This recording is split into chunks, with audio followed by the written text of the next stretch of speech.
আর এই যে বৃষ্টি হলে সচরাচর বাঙালি বাড়িতে যে দৃশ্য দেখা যায়, আজকে তো বৃষ্টির দ্বিতীয় দিন, তাই এই অবস্থা। আর একটা দিন বৃষ্টি হলেই আর দেরি নেই যে আমার ঘরেতেও দড়ি টানিয়ে মা কাপড় শুকা দেবে।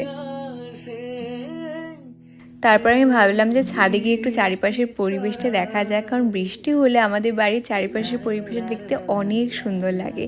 আর দেখো, ছাদে আসার পরে মনে হচ্ছে যেন সন্ধ্যা হয়ে গেছে, কিন্তু এখন পর্যন্ত দুপুর 12টাও বাজেনি।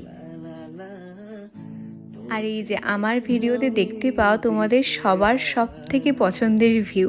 আমার তো ভেবেই ভালো লাগে যে এই ভিউটা দেখার জন্য অনেকে কত দূর দূর থেকে টাকা খরচা করে আমাদের এদিকে আসে, আর আমি তো বাড়ি থেকে এত সুন্দর দৃশ্য দেখতে পাই।